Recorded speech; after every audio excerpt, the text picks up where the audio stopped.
Assalamualaikum warahmatullahi wabarakatuh. Bismillah, alhamdulillah, salatu wassalamu ala rasulillah wa ala alihi wa sahbihi ajma'in. பிள்ளைகள்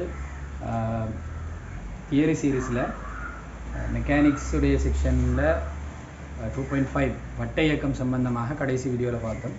இந்த வீடியோவில் வட்ட இயக்கத்தில் தொடர்ச்சியாக நாங்கள் பார்க்க போகிற சில விஷயங்கள். பிள்ளைகள் நேற்று நான் உங்களுக்கு ஒரு படத்தை வச்சு தான் வட்ட இயக்கத்தோடு சம்பந்தப்பட்ட எல்லா முக்கியமான சில ஃபிசிக்கல் குவான்டிட்டிஸ் பௌதிக கணியங்கள் சம்பந்தமாக பேசினேன். சரி, ஏலிருந்து பிக்கு ஆர்ஐன்னு பார்த்தோம்.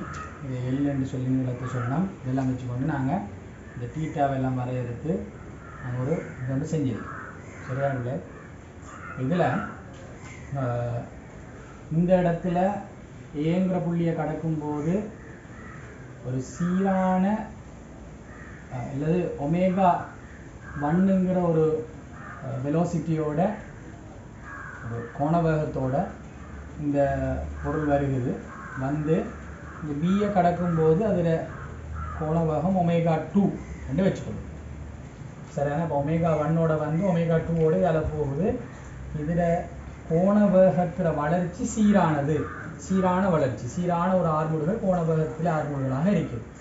அந்த கோணவேகத்தில் ஆர்முடுகள் நாங்கள் அல்ஃபாண்டு குறித்தோம் என்றால் இந்த பயணத்துக்கு எடுத்த டைம் வந்து டீயாக இருக்குமாக இருந்தால், டெல்டா டீயாக இருக்குமாக இருந்தால், சரி உங்களுக்கு தெரியும் வந்து ஆர்முடுகள்ங்கிறது வேக மாற்றத்தின் கீழ் நேரம் எடுத்த நேரம். சரிதானே? Alpha is equal to delta ஒமேகாவின் கீழ் டெல்டா டி. சரி, அப்போ alpha is going to be equal to final velocity minus initial velocity divided by time taken. Right, அதை நான் டீன்னு சொல்கிறேன். போன டைமை டீன்னு சொல்கிறேன். சரியான? அப்போ இதில் இருந்து நாங்கள் என்ன செய்யலாம் என்றால் ஒமேகா 2 இஸ் ஈக்குவல் டு, சரி, இல்லாட்டி இதில் நான் ஒரு சின்ன ஒரு இதோண்டு உங்களுக்கு ஞாபகப்படுத்தி கொண்டு போகிறேன்னு உங்களுக்கு தெளிவுக்காக விளங்கி கொள்றதுக்காக வேண்டி உங்களுக்கு ஞாபகம் மிக்க நேர்கோட்டு வேகத்தில், நேர்கோட்டு இயக்கத்தில் சரி ஆர்முடுகளை ஏன்னு குறித்தோம், இறுதி வேகத்தை வின்னு குறித்தோம், ஆரம்ப வேகத்தை யூன்னு குறித்தோம், டிவைடட் பை டைம் டேக்கன். சரி, இதிலிருந்து நாங்கள் ஒரு சமன்பாடு ஒன்று எடுத்தோம். எப்படி? v is equal to u plus 18 சொல்லி இதே மாதிரி ஒரு சமன்பாடு தான் இப்போ கோண இயக்கத்துக்கும் வரப்போகுது. சரிதானே? இது final velocity omega 2 is equal to, சரி ஒமேகா 1 விட omega 1 minus plus alpha t, அங்கே ஏடி மாதிரி அல்ஃபா டி. இது கோண இயக்கத்துக்கான இயக்கவியல் சமன்பாடு, முதலாவது இயக்கவியல் சமன்பாடு. சரிதானே? என்னது ஈக்குவேஷன்ஸ் ஆஃப் மோஷனில் வந்து ஆங்குலர் மோஷனுக்கு அல்லது சர்க்குலர் மோஷனுக்குரிய ரைட் ஈக்குவேஷன் ஆஃப் மோஷன் தான் முதலாவது ஈக்குவேஷன் ஆஃப் மோஷன் தான் இது. சரி, நாங்கள் ரெண்டாவது சமன்பாடு வந்து எடுத்தோம். உங்களுக்கு ஞாபகம் இருக்கு, அதே சப்ஜெக்ட் இங்கே நாங்கள் கன்சிடர் பண்ணலாம். என்ன நம்ம ரெண்டாவது சமன்பாடு எடுத்திருக்கிறோம்? s is equal to u plus v divided by 2 into t. ஆர்முடுகக்கூடிய பொருளுக்கு s is equal to utங்கிற சமன்பாடை யூஸ் பண்ண இயலாது. ரெண்டாவது இந்த இடத்துல ut நம்ம பயன்படுத்துகிற சமன்பாடு u is equal to s over t, வேகம் சமன் இடப்பெயர்ச்சிங்கிற நேரம்ங்கிற இந்த சமன்பாடு வந்து ஒரு சீரான வேகத்தில் போகிற பொருளுக்கு தான் நாங்கள் பயன்படுத்தலாம். ஆர்முடுகளில் சீரான ஆர்முடுகளில் இருக்கிற ஒரு பொருளுக்கு வந்து இந்த சமன்பாடு எங்களுக்கு யூஸ் பண்ணிடலாம். அப்போ இந்த ஈக்குவேஷன் நம்ம யூஸ் பண்ணணும்னு சொல்லி சொன்னால் இந்த நமக்கு ஆரம்ப வேகம் இறுதி வேகம்ங்கிறதெல்லாம் தலையிடக்கூடிய ஆர்முடுகக்கூடிய இயக்கத்தில் வந்து இந்த யூ மாதிரி ஏதாவது ஒரு வேகத்தை தேடி கண்டுபிடிக்கணும். சரி, அங்கே நாங்கள் தேடி கண்டுபிடிக்கிற ஒரு வேகம் என்னன்னு சொன்னால் இந்த வேகத்தையும் கூட்டி 2ஆல் பிரித்து வரக்கூடிய சராசரி. சரிதானே? இது மீன் வெலோசிட்டின்னு சொல்லுவோம், அல்லது இடைவேகம், சராசரி வேகம் அல்ல, இடைவேகம், மீன் வெலோசிட்டி.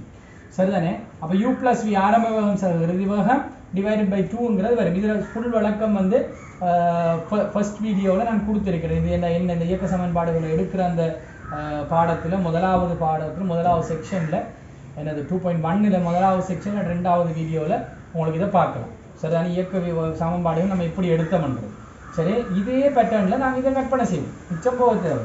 இங்கே இடப்பெயர்ச்சி எஸ்ன்னு சொன்னால் இங்கே இடப்பெயர்ச்சி என்ன தீட்டா. இந்த இடப்பெயர்ச்சி ஏற்படுத்துறதுக்குரிய ஆரம்ப வேகம் இது, இறுதி வேகம் இது. அந்த ஆரம்ப வேகத்தையும் இறுதி வேகத்தையும் கூட்டி போட்டுட்டு அதை ரெண்டால பிரிச்சோம்னு சொன்னால் இடைவேகம் வரும். சரிதானே? உங்களுக்கு தெரியும் வந்து omega is equal to theta over t. சரி, அப்ப theta is equal to omega t. சரிதானே? இப்ப இந்த ஒமேகா வந்து ஒரு ஒமேகாவே சீரான கோண வேகமே. இந்த சீரான கோணம் யூனிஃபார்ம் ஆங்குலர் வெலோசிட்டிங்கிறது இங்க இல்ல.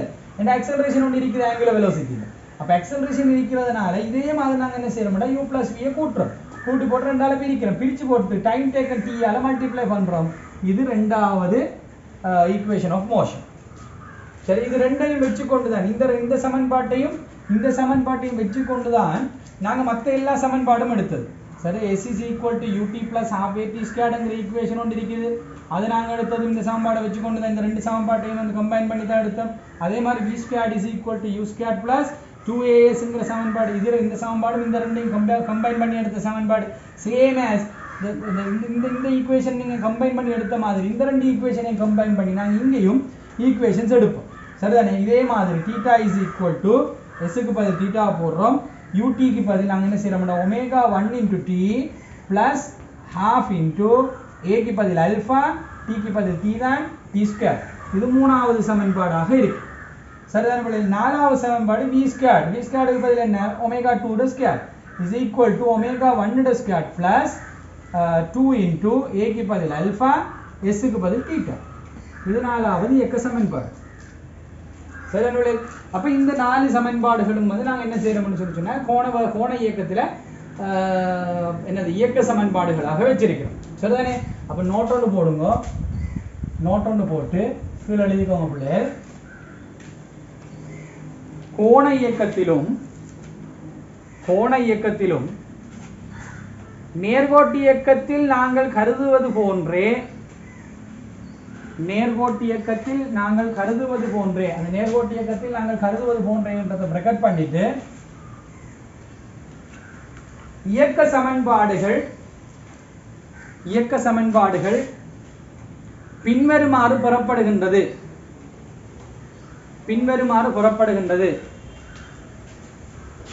இந்த எல்ல நாங்க மறந்துடுவோம். இந்த ஆல்பாவை வச்சுக்கொள்வோம். சரிதானே? ஆல்பாக்கு பதில் டேஷ் போட்டு போடுங்க. கோண ஆர்முடுகள். சரி, டெல்டா டின்னு வச்சுக்கொள்ளும். டீயை நாங்கள் அங்கே சப்ஸ்டியூட் பண்ணுவோம். இந்த ஒமேகா 1க்கு போடுங்க வந்து ஆரம்ப கோண வேகம். ஒமேகா 2க்கு போடுங்க பிள்ளை இறுதி கோண வேகம். சரி, அந்த படத்தை போடுங்க.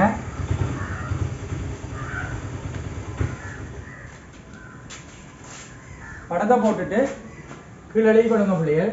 மேற்படி உருவில் பொருளொன்று ஏனும் புள்ளியை கடக்கும் போது ஒமேகா 1 வேகத்துடன் ஏனும் புள்ளியை ஒமேகா 1 வேகத்துடன் கடந்து சீரான ஓர் கோண ஆர்முடுகள் அல்பாவுடன் இயங்கி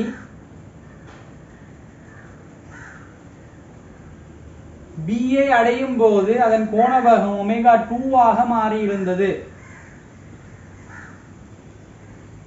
இதன் போது இது அடைந்த கோண இடப்பெயர்ச்சி தீட்டா என கொள்க என்று சொல்லிட்டு, ஆகவே கோண ஆர்முடுகள் சமன் கோண வேக மாற்றத்தின் கீழ் நேர மாற்றம். இதை போட்டுட்டு இதை எழுதுங்க. இந்த ஸ்டெப் எழுதுங்க. இந்த ஸ்டெப் எழுதிட்டு இந்த ஸ்டெப் எழுதுங்க. சரிதானே? இதை ஒரு பிரக்கெட்டுக்குள்ள போட்டுக்கொள்ளுங்க, சும்மா ஞாபகப்படுத்துறதுக்காக. அதுக்கப்புறம் இதை எழுதுங்க. அதுக்கு பின்னால இதை ஒரு ஞாபக மூட்டலுக்காக வேண்டி எழுதிக்கொள்ளுங்க இந்த இடத்துல. அதுக்கப்புறம் இதை எழுதுங்க. சரி, அதுக்கு கீழே 1,2 பின்வரும் சமன்பாடுகள் பெறப்படுகின்றது என்று சொல்லிட்டு இது ரெண்டையும் எழுதுங்க. சரியான வீடியோவை போஸ்ட் பண்ணி போட்டு எழுதுங்க. எழுதி போட்டு வீடியோவை ஸ்டார்ட் பண்ணி கண்டினியூ பண்ணுங்க. சரிதானே பிள்ளை?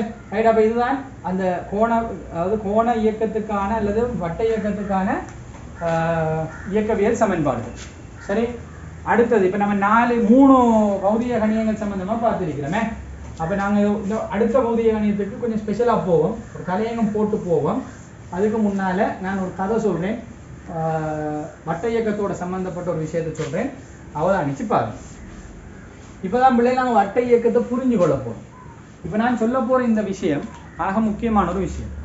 இந்த விஷயம்தான் நமக்கு வட்ட இயக்கத்தை புரிய வைக்க போகும். சரி, அவர் யாருன்றதை நம்ம தெரிஞ்சு கொள்றது இதை வச்சு தான். இதில் இருந்து நம்ம வட்ட இயக்கத்தை சரியாக புரிஞ்சு கொண்டோம்னு சொன்னால் வட்ட இயக்கத்தோட சம்மந்தப்பட்ட சகலரையும் புரிஞ்சு கொள்றது நமக்கு லேசி. நமக்கு முதல்ல வட்ட இயக்கம் வட்டம்னா என்னன்றது தெரியும்.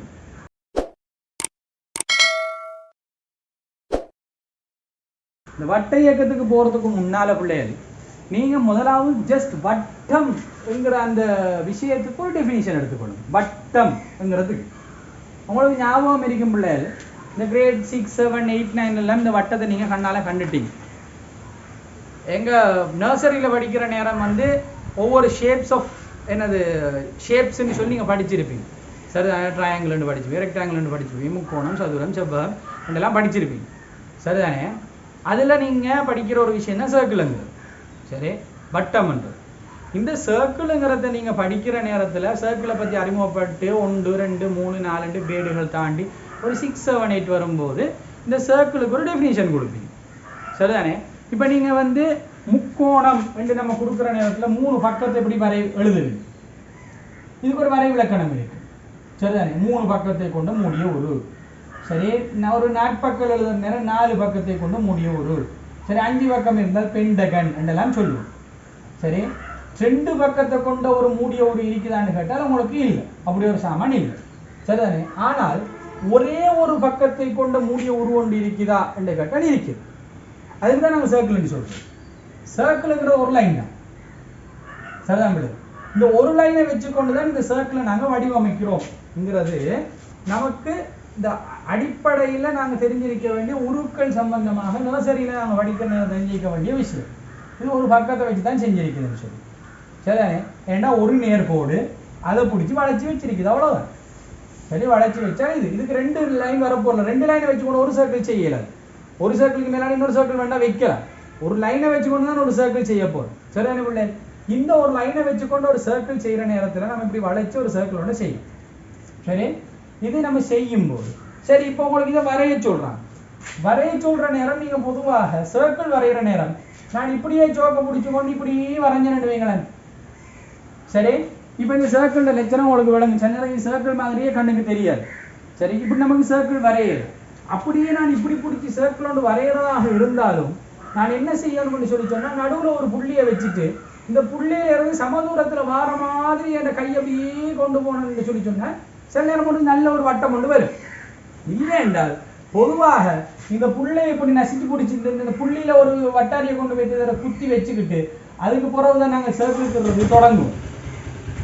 சரிதான்? அப்பதான் ஒரு ஒழுங்கான சர்க்கிள் வரும். சரியோ? இதுதான் சர்க்கிளுக்குரிய வரை இலக்கணம். சர்க்கிளுக்குரிய வரை இலக்கணம் தெரியாமல் சர்க்குலர் மோஷன் படிக்க இயலாத பிள்ளை. நேர்கோட்டுற வரை இலக்கணம் தெரியணும், ஒரு புள்ளியை கண்டுபிடிக்கிறேன்டா என்ன செய்யணும்ன்றது தெரியணும். இதெல்லாம் கிரேட் 10, கிரேட் 9, கிரேட் 8ல் நீங்கள் படித்த விஷயங்கள்.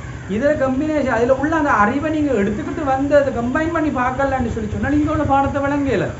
சரிதானே? நீங்கள் யோசிக்க வேணாம், நம்ம திருப்பி அங்கே போய் உள்ள வரை இலக்கணங்கள்லாம் கொண்டு வரணும். உங்களுக்கு இதெல்லாம் தெரிஞ்சிருக்கும். இதெல்லாம் சும்மா பாஸ் பண்ணுறதுக்காக வேண்டி நாங்கள் படித்த விஷயங்கள் அல்ல. இதெல்லாம் நம்மளுக்கு வந்து அது சம்பந்தமாக புரிஞ்சு கொள்றதுக்காக வேண்டி படித்த வரை இலக்கணம். சரி, அப்போ ஒரு சர்க்கிளுக்கு நாங்கள் கொடுக்குற வரை இலக்கணம் என்ன? எத்தனை பேருக்கு ஞாபகம் இருக்குது? யோசிச்சு பாருங்க. என்ன நாங்கள் மடமையாக கொடுக்குற சர்க்கிளுக்குரிய வரை இலக்கணம்? ஒரு நிலைத்த புள்ளி பற்றி வரையப்படும் நேர்கோடு.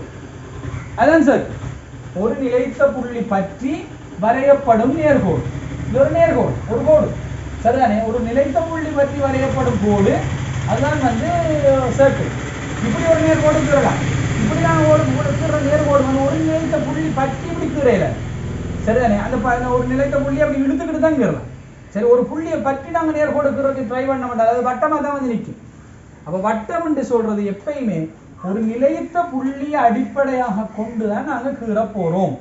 ஏன் அது நிலைத்த புள்ளி அடிப்படையாக கொண்டு கீற போறோம்? நம்ம நிலைத்த புள்ளி அடிப்படையாக கொண்டு கீறும் போது நம்மளோட கை எப்பயுமே என்ன செய்யும்டா பிள்ளைகள், இப்படி சர்க்கிளை கீறும் போது இங்கே நாங்கள் பிடிச்சி வச்சுட்டு இருக்கிறதுனால சரிதானே நாங்கள் நேராக தான் இழுக்க பார்க்குறோம். அந்த நேராக இழுக்க பார்க்க போல இங்கால பக்கம் நீங்கள் இழுக்க பார்க்க போகல சரி, நீங்க இங்க புடிச்சு வச்சுட்டு இருக்கிறதுனால இது இங்கால பக்கம் திரும்புது. சரி, திருப்பியும் நீங்க நேரா போறது ட்ரை பண்ண போகல, சரிதானே? இங்கால பக்கம் அந்த கையை இந்த புடிச்சு வச்சுட்டு இருக்கிறது திருப்புது, சரிதானே? அப்ப இதே மாதிரி இப்படி நீங்க எப்பெல்லாம் நேரா போறது ட்ரை பண்றீங்களோ அந்த நேரம் எல்லாம் இவர் என்ன செய்யறாரு என்றால் அவரோட சைடுக்கு இழுத்து இழுத்து இழுத்து இழுத்து உங்களை திருப்புற நேரம் என்ன செய்யுதுன்னு சொல்லி சொன்னால் ஒரு வட்டம்ங்கிற அமைப்பு கொண்டு வருகிறது. இதை தலையில நான் ஞாபகம் வச்சுக்கொள்ளுங்க. அப்ப இந்த வட்டம்ங்கிற அமைப்பு கொண்டு உங்களுக்கு வரணும் என்று சொல்லி சொன்னால் இந்த புள்ளி உங்களை புடிச்சு இழுத்தால் தான் இது சாத்தியம். சரி, ஒரு கவுரை எடுத்து அந்த கவுத்துல நீங்க ஒரு கல்லை கட்டி போட்டுட்டு அந்த கல்லை இப்படி சுத்துங்க, சரிதானே? ஒரு வட்டத்துல இப்படி சுத்தும், சரிதானே பிள்ளை? இப்படி வட்டத்துல சுத்திட்டு இருக்கிற அந்த இதை நீங்க புடிச்சு உள்ளுக்கு இழுத்ததுனாலதான் வட்டத்துல சுத்திட்டு இருக்குது. சரி, நீங்க மட்டும் இழுக்கிறத விட்டீங்கன்னு வைங்களேன், அது வட்டத்துல இயங்காது. எந்த இடத்தால நீங்க விட்டீங்களோ அந்த இடத்துல பருதியை பிடிச்சுக்கணும், டேஞ்சனை பிடிச்சுக்கணும், அப்படியே நேரா போ. அப்படித்தானே? குருவி அடிப்பாங்க சில நேரங்கள்ல. இந்த கொக்கு இந்த இதெல்லாம் அடிக்கிறதுக்கு இந்த ஊர் பக்கம் போனீங்கன்னா பொடியனுக்கிட்ட ஒரு சாமான் இருக்கு, கவுத்துல கல்லை கட்டி இப்படி சுத்துவாங்க. சுத்தி போட்டு என்ன செய்வாங்கன்னா சரியா அந்த குருவி இடிக்கிற இடத்துல அப்படி கையை ரிலீஸ் பண்ணால் அந்த பருதியை புடிச்சுக்கிட்டு போய் அதை அடிக்கும், குறி பார்த்து அடிக்கும், சரியான பிள்ளை? அப்ப அந்த சுத்திட்டு இருக்கிறது எந்த இடத்துல விட்றோம் அந்த இடத்துல இழுபட்டு போகும். இப்படி சுத்திட்டு இருக்குது, கவுரை பிடிச்சி இப்படி சுத்திட்டு இருக்கிறது வந்து ஒரு வட்ட இயக்கத்துல இப்படி சுத்திட்டு மேல இருந்து பாக்குற மட்டும் வைங்க, இப்படி சுத்திட்டு இருக்கிறது நீங்க எந்த இடத்துல விடுறீங்களோ அந்த இடத்தால இப்படி போய்த்துடும், சரிதானே? அப்ப இவர் இப்படி போகாம நம்ம தான் தடுத்து வச்சுட்டு இருந்திக்கிறோம். இவ்வளவு நேரம் சுத்துற நேரம் எப்படி தடுத்து வச்சுட்டு இருந்திக்கிறோம்? நடுவுல பிடிச்சி இழுத்து இழுத்து இழுத்து இழுத்து தடுத்து வச்சுட்டு இருந்திக்கிறோம். எப்படி வட்டம் கொண்ட கீற நேரத்துல அந்த கோட்டை நம்ம நடுவுல பிடிச்சி இழுக்க இழுக்க இழுக்க இழுக்க நேரா போக வேண்டிய கோடு வளைஞ்சி வளைஞ்சி வளைஞ்சி வளைஞ்சி வளைஞ்சி வட்டத்தை ஆக்கிச்சோ, அதே போலதான் நாங்களும் வட்ட இயக்கம் உண்ட செய்யணும் என்று சொன்னால், ஒரு சர்க்கியூல பாத்துல நாங்க மூவ் ஆகணும் என்று சொல்லி சொன்னால் கட்டாயம் அவரை சென்டர்ல பிடிச்சி இழுத்து இழுத்து இழுத்து இழுத்து இழுத்து தான் அவரை அனுப்பணும். அப்படி ஒவ்வொரு முறையும் நீங்க இழுக்க இழுக்க இழுக்க இழுக்கத்தான் அவர் நடுவுல அந்த இந்த சர்க்கியூலை பார்த்து செய்வார், சரிதானே? இழுக்காம விட்டால் இந்த சர்க்கியூலை பார்த்து எடுக்கலாது. அந்த இழுக்கிறதுக்கு நம்ம கொடுக்கக்கூடிய ஒரு விசை உண்டு, இந்த இடத்துல கட்டாயம் தொழிற்படும் ஒரு விசை, சரிதானே? இந்த விசைக்கு நாங்க சொல்ற பெயர் மைய நாட்ட விசை. சரி, சென்ட்ரிபீட்டல் ஃபோர்ஸ் சொல்றது. இந்த மைய நாட்ட விசை இல்லை என்று சொல்லி சொன்னால் சர்க்கியூலை பார்த்து உருவாக்க இயலாது. சரி, சர்க்கியூலை பார்த்து உருவாக்குறதுக்கு மைய நாட்ட விசை தேவை. இந்த மைய நாட்ட விசைய எப்படியாவது நாங்க கொண்டு வரணும், அப்பதான் சர்க்கியூலை பார்த்து எடுக்கலாம். இப்ப பிள்ளைகள் ரேஸ் ஓடுற நேரம் ஒரு கூத்து பார்ப்பீங்க. எப்படி கூத்து பார்ப்பீங்கடா? இப்ப ரேஸ் ஓடிட்டு இருப்பார் ஒருத்தர், ரேஸ் ஓடிட்டு இருக்கிற நேரம் இப்ப இப்படி யோசிச்சு பாருங்க, ஒரு ஸ்டேடியம் எப்பயுமே எப்படி இருக்கும்? ஸ்டேடியத்துல 200 மீட்டர் கூடிய ஸ்டேடியம் 400 மீட்டர் ஸ்டேடியம் என்றால் இப்படி ஒரு கர்வ், இப்படி ஒரு ஸ்ட்ரெயிட் பாத், திருப்பி இப்படி ஒரு கர்வ் இருக்கு. இவ்விடத்துல இந்த கர்வ் வந்து இப்படி ஒரு செமி சர்க்கிள் பார்த்து இருக்கும், இந்த இடத்துல ஒரு ஹாஃப் சர்க்கிள் பார்த்து இருக்கும், சரிதானே? இப்ப இதுல தான் ஒருத்தர் ஓட போறார், ட்ரக்கை பிடிச்சி ஓட போறார். இவ்விடத்த 100 மீட்டர், இவ்விடத்த 100 மீட்டர், இதுக்குள்ள ஒரு 100 மீட்டர், இதுக்குள்ள ஒரு 100 மீட்டர். பெரிய சுகதா ஸ்டேடியத்துக்கெல்லாம் போனீங்கன்னா 400 மீட்டர் இருக்கும், ஒரு ரவுண்ட் ஓடி வந்து 400 மீட்டர், சரிதானே? இந்த 400 மீட்டர் ஓடுறதுக்கு ஒருத்தர் வந்து ஸ்டார்ட் பண்ணி இங்க இருந்து ஸ்டார்ட் பண்ணி ஓடுறாருன்னு வைங்க, இங்க வந்து முடிக்க போறாரு, அல்லது இங்க இருந்து ஸ்டார்ட் பண்ணி ஓடுறாரு, சரிதானே? இப்ப இவர் ஓடுற நேரம் இந்த இடத்தை கடக்கும் போது இவர் நார்மலா ஓடிட்டு என்ன அவர் நேர்கோட்டுல ஓடுறாரு, சரிதானே பிள்ளை? இப்படியே ஓடிட்டு இருந்தவர் இந்த கர்வை அதே வெலோசிட்டியில ஓடுறதுக்கு ட்ரை பண்ற நேரத்துல அவரோட உடம்புல சில மாற்றங்களை நீங்க பார்க்கலாம். எப்படியான மாற்றங்களை பார்க்கலாம்? கை அவ்வளவு நேரமும் நேரா ஓட போகல, கை இப்படி ஓடிட்டு இருந்தது, சர்க்குல பார்த்து ஓட போகல கை ஒரு ஜாதிய தவளை மாதிரி இங்காலையும் அங்காலையும் சுத்தும். பார்த்துருக்கீங்களா? நீங்க ஓடி பாருங்க, உங்களுக்கும் விளங்கும். அந்த சர்க்குல பார்த்து எடுக்கணும்னு சொல்லி சொன்னால் அவர் வந்து சில மாற்றங்கள் அவர் உடம்புல செய்வார். என்ன செய்யறாரு? இவர் இந்த இடத்துல இருக்கிற சர்க்குல பார்த்து எடுக்கிற நேரம் இந்த சர்க்கிளுக்கு அவர் போற அந்த ட்ரக்குக்குரிய சர்க்கிளுக்கு சென்டர் இந்த இடத்துல எங்கேயாவது இடத்துல இருக்க போகுது, அந்த சென்டரை பிடிச்சிதான் இவர் ஓட போறார். அப்ப இந்த சென்டரை பிடிச்சி இவர் ஓடுற நேரத்துல வந்து பிடிச்சித்தான் இவர் திரும்பணும். சரி, அவர் விரும்பினா விரும்பல, அந்த சென்டரை பிடிச்சி திரும்பினா அவருக்கும் அந்த சர்க்கியூல பார்த்து வரும். அந்த சென்டரை பிடிச்சி திரும்புறதுக்கு கட்டாயம் மையத்தை நோக்கி அந்த நபர் மேல ஒரு விசை உண்டு. அந்த சர்க்கியூல பார்த்து அவர் கடக்கிற காலம் எல்லாம் தொழிற்பட்டு கொண்டிருக்கணும். அந்த விசை அவர் எங்க இருந்தாவது எடுக்கணும். அதை எடுக்கிறதுக்காக என்ன செய்வார்? ஓடுற நேரத்துல சைடுக்கு அந்த இதுல பக்கத்து அங்கால பக்கத்துக்கு ஒரு காலால ஒரு உதை கொடுப்பார் நிலத்துக்கு ஒரு உதையை கொடுத்து போற நேரம் நிலம் என்ன செய்யும் என்றால் நியூட்டன் 3வது விதிப்படி அவரோட உடம்புல ஒரு விஷயம் உண்டு உள்ள கொடுக்கும், ஒரு ஃபோர்ஸை உள்ள கொடுக்கும். அந்த ஃபோர்ஸை இவர் சென்டிமீட்டர் ஃபோர்ஸாக எடுத்துக்கொண்டு மையநாட்ட விசையாக எடுத்துக்கொண்டு அவர் ஓட தொடங்குவார். தப்பித்தவரி இவர் அங்கால பக்கம் காலை கொடுக்குற நேரத்தில் கொடுத்து ஓட போகல அங்கால பக்கம் காலை கொடுத்து அந்த விசையை எடுக்கிறதுக்கு ட்ரை பண்ற நேரம் அதான் அந்த கையெல்லாம் இப்படி ஆடுறது சரிதான். அங்கால அந்த விசையை கொடுத்துட்டு அவர் ஓடுறதுக்கு ரெடி ஆகுறாரு. அது எடுக்கிறதுனால தான் அந்த உடம்பு அதுக்கு ஏற்ற மாதிரி வளையுது சரிதானே. இவர் அந்த விசையை அங்கே கொடுக்கறதுக்கு ட்ரை பண்ற நேரத்துல சப்போஸ் இந்த இடத்துல வந்து தண்ணியோ மழை பெஞ்சோ சேருஞ்சகுதியுமோ ஏதாவது இருந்துச்சுன்னு சொன்னால் இதால ஓட போகல வலிக்கு விழுவார். இங்கால ஓடுற நேரம் வலிக்கு விழாம ஓடுறது லேசி, இங்க வலிக்கு விழுகிறது வந்து இப்படியே அந்த விசையை எடுக்கிறது ட்ரை பண்ண போகல. முன்னுக்கு போக வேண்டிய விசையை நிலத்துக்கு கொடுத்து எடுக்கிறது ட்ரை பண்ற நேரத்துல அது சரியா கொடுக்கலன்னா தான் வலிக்கு விடுவார். இங்க இவர் வந்து முன்னுக்கு ஓடுறதுக்கால அந்த விசையை எடுக்கிறாரு. அங்கால குத்தி முன்னுக்கு ஓடுறதுக்கும் எடுப்பாரு, அங்கால குத்தியும் எடுப்பாரு. 2 விசையையும் அவருக்கு எடுத்துக்கொள்ளணும், 2 சைடுக்கும் போறதுக்கு எடுக்கணும். அதுக்கேற்ற மாதிரி குத்தி ஓடுற நேரத்துல அவருக்கு மைய நாட்ட விசை கிடைக்கும். இந்த மைய நாட்ட விசை அவர் எடுக்கலன்னு சொன்னா அவருக்கு சர்க்குலர் பாத்துல ஓடையலாது. அப்ப இந்த ரேஸ் ஓட போல மைய நாட்ட விசை தேவை. சரி, ஒரு கவுத்துல அந்த நேரத்தோட நான் சொன்ன மாதிரி கல்லை கட்டி போட்டுட்டு இப்படியே சுத்துற நேரம் சரி, நம்ம இப்படியே சுத்துறல கையால் சரி, கையை நடுவில் வச்சுக்கிட்டு அதாவது கல்லைத்தான் இப்படி சுத்துவோம் சரி. நம்ம செய்ய வேண்டிய ஒரே வேலை வந்து அந்த கவுரை இழுக்கிறது தான். ஒவ்வொரு கட்டத்திலையும் அந்த கவுரை இழுக்கிறது. அந்த இழுக்கிற வேலையை நம்ம சரியா செஞ்சிட்டோம் என்றால் அவருக்கு அந்த சர்க்கியூலை பார்த்து ஆட்டோமேட்டிக்காக கிடைச்சிரும் அந்த கல்லுக்கு சரிதானே. இப்படி எங்கெல்லாம் சர்க்கிள் எடுக்குதோ சர்க்கியூலை பார்த்து வருகுதோ பெண்டில் வாகனம் திருப்புறமோ இந்த மாதிரி இடங்கள்ல எல்லாம் இந்த மைய நாட்ட விசைக்குரிய வேலையை செஞ்சிட்டோம் என்றால் ஹலாஸ் லேசாக நமக்கு தேவையானது கிடைச்சிடும். இப்படி வச்சு பாருங்க. இப்போ ஒரு பெண்ட் ஒன்று வருது, ஒரு பெண்ட் ஒன்றுல பைக் கொண்டு ஓடுது, ஒரு பைக் கொண்டு போகுது சரிதானே. ஒரு பைக் இதுல ஒரு ஆள் இருந்துகிட்டு பைக் போகுது சரிதானே. இந்த பைக் வந்து எப்பயுமே பெண்ட்ல போகும்போது லைட்டை இப்படி ஒரு கர்வ் எடுக்கும் சரி. பெண்டோட சைடுக்கு ஒரு கர்வ் எடுக்கும். கர்வ் எடுக்கிற மூலம் என்ன நடக்குது, இதுல நிறை வந்து எப்பயுமே கீழே இருந்தாக்கும் சரிதானே. இதுல இந்த இடத்துல வந்து என்னது செவ்வன் மருதாக்கம் செவ்வன் மருதாக்கம் மேலதாக்கும் சரிதானே. இந்த செவ்வன் மருதாக்கம் மேலதாக்குற நேரத்துல ரைட் இவர் உண்மையாகவே செவ்வன் மருதாக்கத்தை ஒரு பக்கம் சரியான இது என்னன்னு சொன்னா இவர் இப்படி கெழுகிறதன் மூலமாக நிலத்துக்கு சாய்வாக ஒரு விசையை கொடுக்கிறார் சரிதானே. ஏன்னா இந்த இதுல ஒரு கூறு ஒரு பகுதி வந்து நிலத்துக்கு சாய்வாக இந்த நிலத்துக்கு கொடுக்கும். அதுக்கு எதிராக ஒரு மருதாக்கம் இருக்கு சரி. இந்த மருதாக்கத்துக்கு 2 கூறு இருக்கு, இங்கால ஒரு கூறு இங்கால ஒரு கூறு இருக்கு. இதை வந்து நாங்க செவ்வன் மருதாக்கம்னு சொல்லுவோம், இதை உராய் விசைன்னு சொல்லுவோம். இவருக்கு கிடைச்ச உராய்வால இவருக்கு கிடைச்ச விசை சரி. இந்த உராய்வால இவருக்கு கிடைச்ச இந்த விசையை வந்து மைய நாட்ட விசையாக எடுத்துக்கொண்டு இவர் போவார் சரிதானே. இவர் அந்த கர்வை எடுக்கிற காலம் எல்லாம் இந்த மைய நாட்ட விசையை யூஸ் பண்ணி கொண்டே போவார் சரி.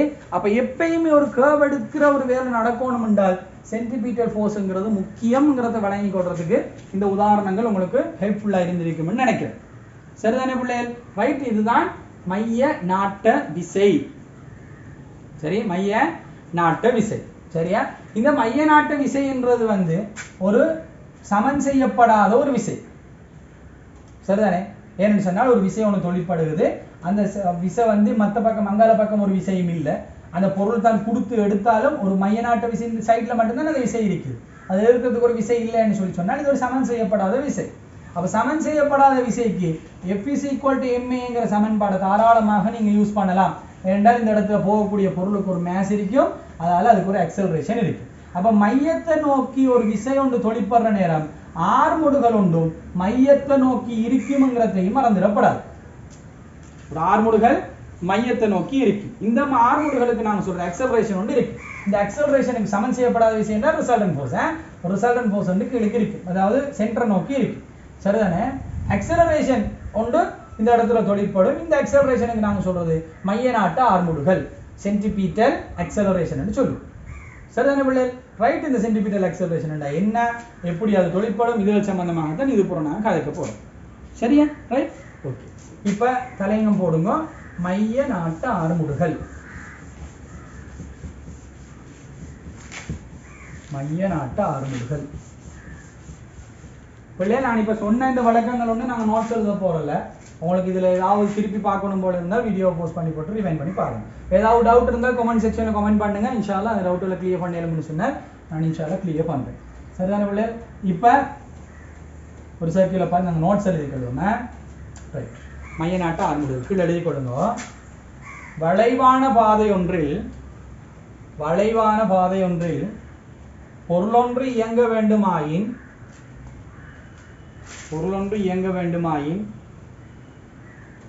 அப்பொருள் மையத்தை நோக்கி ஒரு விசையை கொண்டு இழுக்கப்படல் வேண்டும். மையத்தை நோக்கிய ஒரு விசையை கொண்டு இழுக்கப்படல் வேண்டும். இவ்விசை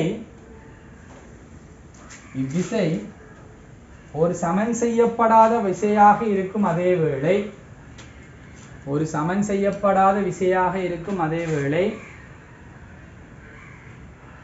மைய நாட்ட விசை என அழைக்கப்படுகின்றது.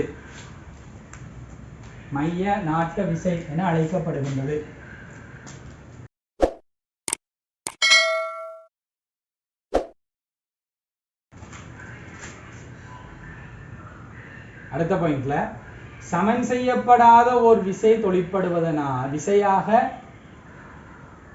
மேற்படி விசை தொழிற்படுவதனால்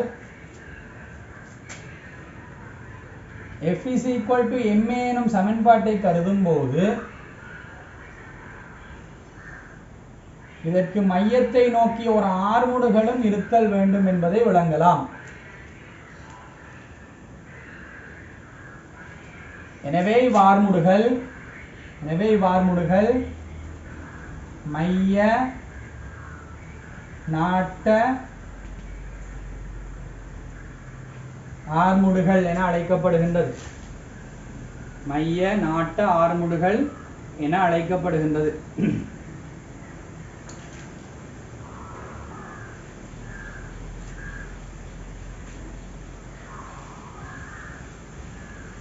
சரி பிள்ளை, இந்த மைய நாட்டு ஆர்முடுகளோட சம்பந்தப்பட்ட ஒரு மேக்ஸை பார்ப்போம். சும்மா ஒரு மேக்ஸ். இது எங்கிலிருந்து உருவாகிச்சு? ஒரு ஆர்முடுகள் ஒன்று உருவாகணும் என்றால் நமக்கு தெரிஞ்ச கதை என்ன? ஆர்முடுகள் என்றால் சமன் வேக மாற்றத்தின் கீழ் நேர மாற்றம். இதானே ஓலவெல்ல இருந்து படிச்சது நம்ம. அப்போ ஆர்முடுகள் என்றால் கட்டாயம் எங்கேயாவது ஒரு வேக மாற்றம் இருக்கணும், எங்கேயாவது ஒரு அந்த வேக மாற்றத்துக்குரிய ஒரு நேர மாற்றம் இருக்கணும். சரி, ஒரு வட்ட இயக்கத்துல இந்த வேக மாற்றம் நேர மாற்றத்தை எப்படி நாங்க கற்பனை பண்றோம்? ஞாபகம் வச்சுக்கொள்ளுங்க பிள்ளை. இன்னொரு ஆர்முடுகளை பத்தி நான் பேசுவேன். அடுத்ததாக இன்னொரு ஆர்முடுகளை பத்தி உங்களுக்கு பேசுவேன். அந்த மற்ற ஆர்முடுகளை பத்தி பேசும்போது உங்களுக்கு விளங்கும் ஒரு விஷயம். அதுக்காக நான் ஒரு கண்டிஷன் போட்டுக்கொண்டு இப்ப நான் ஒரு படம் போறேன். சரி, மைய நாட்டு ஆர்முடுகள் என்று சொல்றது இப்போ ஒரு பொருள் இப்படி போகுதுன்னு ஒரு வட்டப்பாதையில இப்படி சுத்துது. சரி, ஒரு வட்டப்பாதையில சுத்துது. சரியா? இப்படி நான் சொல்றேன், இப்படி சுத்துதுன்னு வைங்க. ஏங்கிற புள்ளியில இருந்து பிங்கிற புள்ளிக்கு போற பயணத்தை நாங்க கருத்துல கொள்றோம். சரி, இதை கடக்கும் போது இதுல டான்ஜென்ஷியல் வெலோசிட்டி, அதாவது நேர்கோட்டு வேகம். சரி, பரிதி வழியான நேர்கோட்டு வேகத்தை UA என்று சொல்றோம். ஏ கடக்கும்போது. சரி, இதால போகும்போது அதுல டான்ஜென்ஷியல் வெலோசிட்டியை நான் UB என்று சொல்றோம். இந்த இடத்துல இந்த UA பருமனும் UB பருமனும் சமன். சீரான ஒரே குறிப்பிட்ட பரிதி வழியான வேகத்தை பிடிச்சு கொண்டு இவர் போறார். டான்ஜென்ஷியல் வெலோசிட்டியோட போறார். அதாவது நேர்கோட்டு வெலோசிட்டி நாங்க படிச்சோமே. நேர்கோட்டு வெலோசிட்டியையும் சரி ஒமேகாவையும் மேட்ச் பண்ற நேரம் U is equal to R omega. இந்த யூங்கிறால் இருக்கிறாரு இடப்பெயர்ச்சிங்கள் நேரம் என்று சொல்லி நாங்க படிச்சோம். அந்த இடப்பெயர்ச்சிங்கள் நேரம் நம்ம கண்டுபிடிக்கக்கூடிய அந்த நபர் நேர்கோட்டு வேகத்தோட சம்பந்தப்பட்ட அந்த நபர் வருமானம் மாறல, தொடர்ந்து சீரான ஒரு வேகத்துல போகும். சரிதானே? ஆனா ஒரு விஷயத்தை வழங்கிக்கொள்ளணும் பிள்ளைகள், இதுல ஒவ்வொரு கட்டத்துல ஒவ்வொரு புள்ளியிலையும் இந்த இருக்குது இந்த வேகத்துல திசை இந்த பரிதி வழியே இருக்கு. கொஞ்சம் அங்கால போயிட்டு இருந்தால் அதுல பரிதி மாறும், இங்கால போயிட்டு இருந்தால் அதுல பரிதி மாறும்.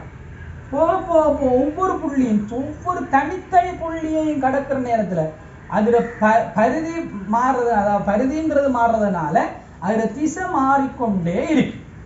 அப்ப இந்த வேகத்துல திசை நொடிக்கு நொடி மாறிக்கொண்டே போகுது அப்ப ஏல இருந்து பிக்கு வரப்போ எவ்வளவு பெரிய மாற்றம் பார்த்தீங்களா? திசை மாறும். அப்ப திசை மாறினால் இதர பருமனும் ஒன்றாக இருந்தாலும் பிள்ளைகள் இதர திசை இங்காலையும் அதில் திசை அங்காலையும் இருக்கிறதுனால இந்த வேகம் வேறு அந்த வேகம் வேறு. சரிதானே? இந்த வேகம் வேறு அந்த வேகம் வேறு. அப்ப இந்த இடத்துல வேகம் பருமன்ல சமனாக இருந்தாலும் திசை மாறுறதுனால அங்க வேகம் மாறி இருக்குது. அப்ப யுஏக்கும் யுபிக்கும் இடையில ஒரு வேக மாற்றம் உண்டு. பருமன் மாறல என்றாலும் திசை மாறுறதுனால வேக மாற்றம் உண்டு. சரிதானே? அந்த வேக மாற்றத்தை கணிக்கலாம். சரி, வேக மாற்றம் உண்டு. வேக மாற்றம் உண்டு சொல்லி சொன்னால் வேக மாற்றம்ன்றது என்ன பிள்ளை? UP minus UA. அதானே வேக மாற்றம். இந்த இடத்துல வேக மாற்றத்துக்கு நேர மாற்றம் இதுக்கு அடுத்த டைம் டி சொன்னால் அது டி. சரிதானே? இதுதானே இந்த அக்சலரேஷன் ஆறுமுடுகள் சொல்றது. இந்த இடத்துல வேக மாற்றம்ன்றது திசையால இதுக்கு உண்டு. வேக மாற்றம் உண்டு. சரிதானே? அப்ப இந்த வேக மாற்றத்தை நம்ம இடத்துல செய்ய போல என்ன செய்யறோம்? இந்த காவியம் கூட்டுறோம். ரெண்டு காவிகளை நாங்க கூட்டுற நேரத்தை கூட்டல் கழித்தல் எல்லாம் உண்டு தானே? சரிதான். ரெண்டு காவிகளை நாங்க கூட்டுற நேரம் இதை இப்படி வச்சு பாருங்க. உங்களுக்கு கூட்டல்ங்கிற கண்ணு தெரியும். U B plus within the bracket U A minus U A. சரிதானே? யூஏட மைனஸ் மற்ற திசை அது புறபாபம் என்னன்னு சொல்லி. சரிதானே? U B plus minus U A. இப்ப இந்த காவியம் கூட்டுறோம். ரெண்டு காவிகளை கூட்டுற நேரம் ஒரே திசையில இருந்தால் ஒரே அளவு நேரடியாக கூட்டிட்டு போயிடலாம். எதிர வேற திசைகள் இருந்துச்சுன்னு சொல்லி சொன்னால் அது ரெண்டையும் கூட்டுற நேரம் காவி கூட்டல் கன்செப்ட் நாங்க யூஸ் பண்ணணும். காவி கூட்டல்ங்கிற கன்செப்ட் என்னது? அதை ரெண்டையும் வச்சுக்கொண்டு ஒரு இணைகரத்தை நாங்க இது பண்ணோம்னு சொன்ன ஒரு இணைகரத்தை செஞ்சோம்னு சொல்லி சொன்னால் அந்த இணைகரத்தை வச்சுக்கொண்டு நாங்க என்ன செய்யலாம்? இது ரெண்டையும் வச்சுக்கொண்டு நாங்க செய்யக்கூடிய இணைகரத்துல சரி இந்த இத நாங்க என்ன செய்யலாம்? கூட்டல்ல காவி கூட்டல்ல இந்த ரிசல்டன் தான் என்ன சாமான்? இது ரெண்டையும் கூட்டல். சரி, கூட்டல்ங்கிறது ரிசல்டன் தான். சரி, அவங்க ரெண்டு பேரையும் கூட்டுறதால கிடைக்கும். ஒரே திசையில இருந்தால் அவங்க ரெண்டு பேரையும் கூட்டுறதால கிடைக்கிறது ரிசல்டன் தானே. அதே மாதிரி வேற திசையில இருந்தாலும் காவி கூட்டல் விதிக்கு அமைவாக நாங்க கூட்டினோம்னு சொல்லி சொன்னால் இந்த ரெண்டு பேரையும் ரிசல்டன் இந்த நபர் இவங்க ரெண்டு பேரையும் கூட்டல் காவி கூட்டல். சரிதானே பிள்ளை? அப்ப இந்த காவி கூட்டல் முறைப்படி இவங்க ரெண்டு பேரையும் கூட்டலாம். சரிதானே? கூட்டி இந்த பெருமானத்தை எடுத்து தீயால வகுத்தால் ஆர்முடுகளுக்கு ஒரு பெருமானம் பெறும். நினைச்சிடப்படாது யூபியும் யூஏயும் சமன் தானே. கழிச்சு விட்டால் 0 தானே. அப்ப அக்சலரேஷன் 0 தானே. அக்சலரேஷன் 0 ஆகாது. அதுக்கு ஒரு பெருமானம் இருக்குது. நான் காட்டுறேன் இப்படி வரும்னு சொல்லி. சரிதானே பிள்ளை? அப்ப இந்த வேகத்தில பருமன் மாறாட்டியும் திசை மாறுறதால வரக்கூடிய வேக மாற்றத்தால உருவாகக்கூடிய இந்த ஆர்முடுகள் இருக்குதே, இந்த ஆர்முடுகளுக்கு தான் சொல்றது மைய நாட்டு ஆர்முடுகள்னு சொல்லி. மைய நாட்டு ஆர்முடுகள் ஒன்று இருக்கணும்ங்கிற லாஜிக் ஒரு பக்கம். அதான் நாங்கள் நேரத்தோட பேசினது. மைய நாட்ட விசை ஒன்று இருக்கணும், இருந்தால் தான் அந்த பொருள் வட்ட இயக்கத்தில் இயங்கும். மைய நாட்ட விசை ஒன்று இருக்குதுன்னு சொல்லி சொன்னால் கட்டாயம் மைய நாட்ட ஆர்முடுகள் ஒன்று இருக்கணும். மையத்தை நோக்கின ஆர்முடுகள் ஒன்று இருக்குதுன்னு சொல்லி சொன்னால் அந்த ஆர்முடுகள் எப்படி உருவாகிச்சு? அதுக்கு ஒரு வேக மாற்றம் நடந்திருக்கணுமே. அது என்ன வேக மாற்றம் கேட்டால் இந்த திசையில ஏற்பட்ட வேக மாற்றம் தான். இதை நல்ல தலையில மதிய வச்சுக்கொள்ளணும். சரி, இந்த திசையில் ஏற்பட்ட வேக மாற்றத்தை வச்சுக்கொண்டு இந்த சமன்பாட்டுல பிரதியிட்டு நம்ம இந்த மைய நாட்டு ஆர்முடுகளை கண்டுபிடிக்க போறோம். நான் கொஞ்சம் கணிதத்துக்குள்ள போகும். நல்ல நான் அந்த பாடத்தை தொடங்கும் போதே சொன்னேன், நல்ல இன்ட்ரெஸ்டிங்கான செக்ஷன். கொஞ்சம் இதுல இது பண்ணீங்கன்னா லாஜிக்கலா நல்ல இன்ட்ரெஸ்டிங்கான சில விஷயங்களை எங்களுக்கு பார்த்து கொண்டே போகலாம். சரியான பிள்ளைகள், ஒரு கேர்வ் எடுக்கிறேன். இந்த கேர்வில் மிச்சம் பெருசா போயிட்டு கேர்வ் சின்னதாக எடுக்கிறேன். சரி, இந்த புள்ளியில இதுதான் மையம் என்று வச்சுக்குவோம். மையத்திலிருந்து ஏ என்ற ஒரு புள்ளி, மையத்திலிருந்து பி என்ற ஒரு புள்ளி, ஏ என்ற ஒரு புள்ளி, பி என்ற ஒரு புள்ளி, ஓ என்ற ஒரு புள்ளி. இது ஆரை. சரிதானே? இந்த இடத்தால இது போகும்போது வெலோசிட்டி யூஏ என்று எடுப்போம். இந்த இடத்தால இது போகும்போது இதோட வெலோசிட்டி யூவி எடுப்போம்.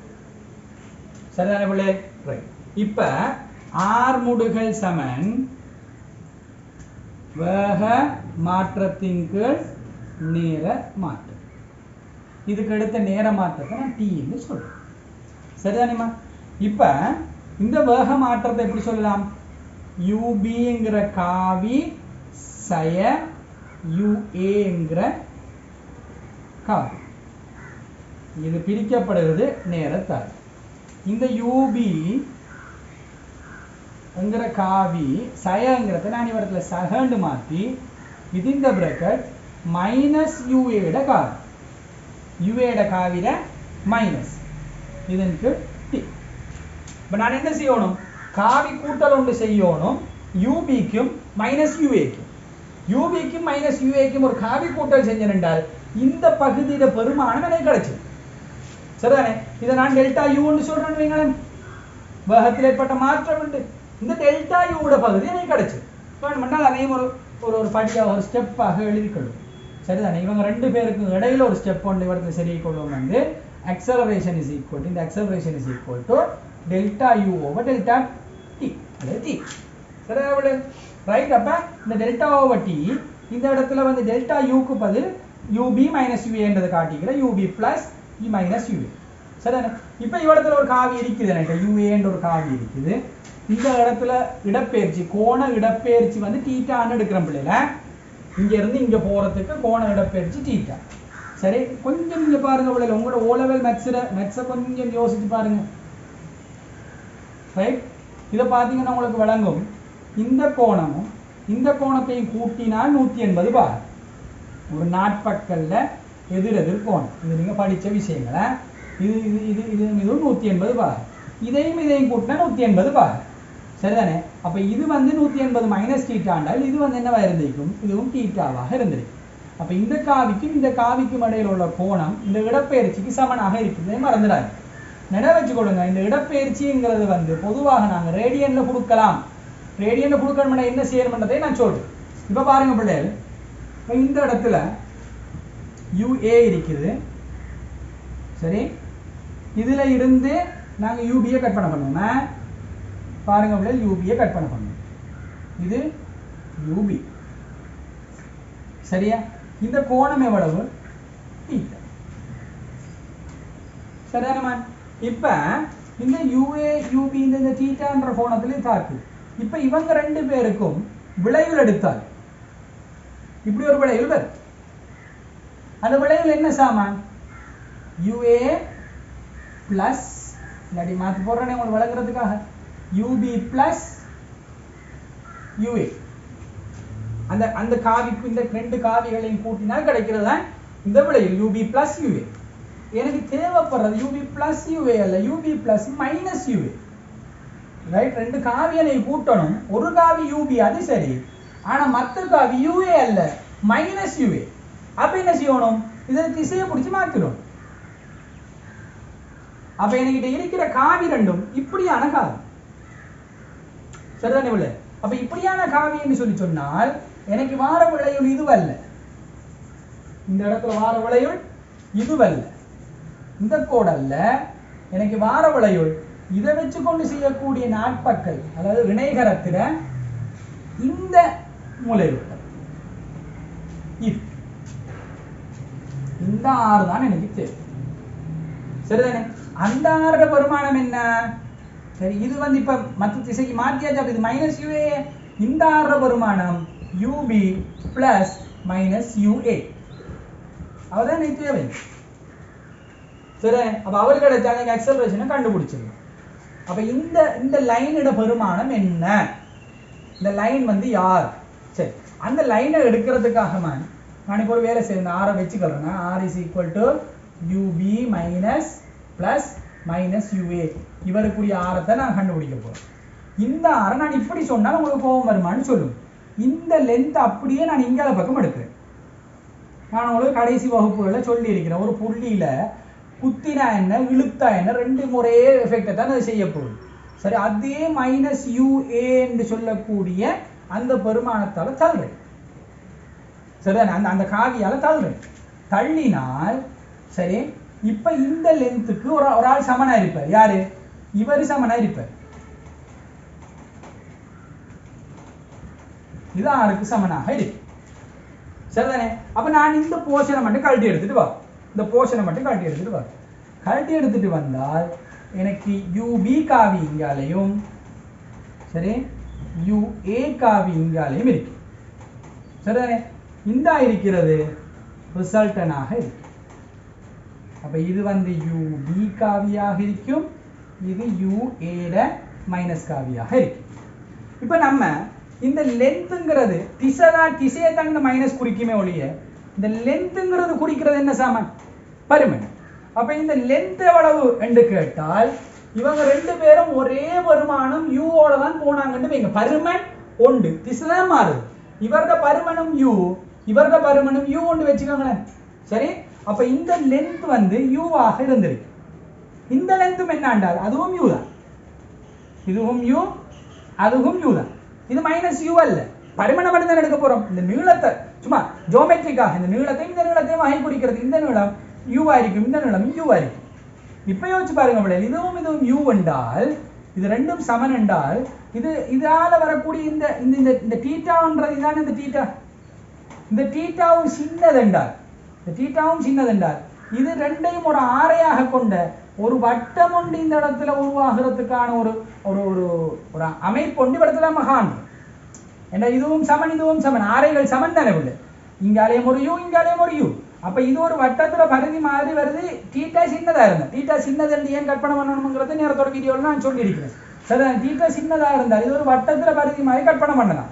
அப்ப வட்டத்துல பரிதியாக இருந்தால் இதை நான் எக்ஸ்ன்னு சொல்றேன், அல்லது ஆறுன்னு வச்சுக்கோமே, ஆறுன்னு போயிட்டீங்கிறேன், ஆறுன்னு சொல்றேன், இதுல பருமனா ஆறுன்னு சொல்றேன். இந்த ஆறுட வருமானம் வந்து சரி தீட்டாலையும் யூலையும் கொடுக்க தொடங்கினால் எப்படி கொடுப்பீங்க? தீட்டாவை வந்து ரேடியன்ல வகை குறிக்கிற நேரம் தீட்டா இஸ் ஈக்குவல் டு என்னவா இருக்கும்? வில்லின் கீழ் ஆரையாக இருந்திருக்கு. சரிதானே பிள்ளை? அப்ப R is going to be equal to U into தீட்டாவாக இருந்திருக்கு. தீட்டாங்கிறது ஏற்பட்ட இடப்பெயர்ச்சி. சரிதானே? அப்ப ஆரை நான் என்ன சொல்லலாம்னு சொன்னால் யூ தீட்டான்னு சொல்லலாம். சரி, அல்லது இவடத்துல ஏற்பட்டது மாற்றம், தீட்டால ஏற்பட்ட மாற்றம் என்று வச்சுக்கோமே. அப்ப டெல்டா தீட்டான்னு சொல்லி சொன்னால் u into delta theta, delta theta is equal to r over u. அப்ப r is equal to u into delta theta. சரிதானே? அப்ப இந்த இடத்துல u into delta theta ங்கிறத நாம கொடுப்போம். சரியா பிள்ளை? ரைட். அப்ப இந்த r க்கு நமக்கு ஒரு ரெண்டு பரிமாணம் கிடைக்கும், பருமன் கிடைக்கும். திசையை பத்தி பேசுறேன், பருமன் கிடைக்கும். u into delta theta ன்ற ஒரு பருமன் கிடைக்கும். சரியோ? இவர் யார்? இவர் யார் என்று கேட்டால் இவர் யார் என்று கேட்டால் இவர், இவர் யார் என்று கேட்டால் இவர், இவர் யார் என்று கேட்டால் இவர். அப்ப நம்ம ஆர் உடலுக்குரிய சமன்பாடுக்கு ஆல்ரெடி வந்தாச்சு. என்ன ஆர் உடலுக்குரிய சமன்பாடு? a. அந்த a நான் இப்ப அங்க இருக்கிற பெருமானங்களோட கொண்டு வர போறேன். a is equal to delta u. இவர் யார்? அவர் r. r யாரு? இவர். அவர் என்ன? u into delta theta divided by time taken. இந்த தீட்டாவை கவர் பண்றதுக்கு எடுத்த டைம் டேக்கன். அப்ப a is equal to u into நேர்கோட்டு வேகத்துல பரிமாணம் u into சரி டெல்டா தீட்டான்றது என்ன சமம்? கோண இடப்பெயர்ச்சிக்கு நேரம். யார் அவரு? கோண வேகம். ஞாபகம் வச்சுக்கொள்ளுங்க, இந்த இடத்துல நாங்க பயன்படுத்துற கோண வேகம் ஒரே பரிமாண கொண்ட கோண வேகம். சரிதானே? அங்க திசை மாறாத எப்படியுமே அவர் இப்படித்தான் போறதுனால ஒரே திசையில இருந்து கொண்டிருப்பார். சரிதானே? ஒரே பருமன கொண்ட கோண வேகத்தை தான் இந்த இடத்துல சப்ஸ்டிடியூட் பண்றோம்ன்றதை மறந்துடப்படாது. சரிதானே பிள்ளை? அப்ப கோண வேகம்ங்கிறது வந்து மாறல்ல, மாறா கோண வேகம். கோண வேகம் மாறலன்னு சொன்னா u is equal to r ஒமேகாங்கிற ஈக்குவேஷன் நாங்க படிச்சோம். சரிதானே? இந்த ஒமேகா மாறலண்டா யூங்கிறதுல பருமனம் மாறாது. யூங்கிற பருமன் மாறாத சிச்சுவேஷன், அதான் உண்மைதானே? யூங்கிற பருமன் மாறாத சிச்சுவேஷன்ல இந்த கதை எல்லாத்தையும் நம்ம பேசியிருக்கிறோம். அப்பதான் இதெல்லாம் சாத்தியம், இல்லாட்டி இதெல்லாம் செய்யல. இதெல்லாம் செய்யறா யூட பருமன் மாறாம இருந்திருக்கும். சரிதானே? அப்ப யூட பருமன் மாறாம இப்படி ஒரு சமன்பாடை நாங்க எடுத்துக்கொண்டோம் ஆக்சலரேஷனுக்கு.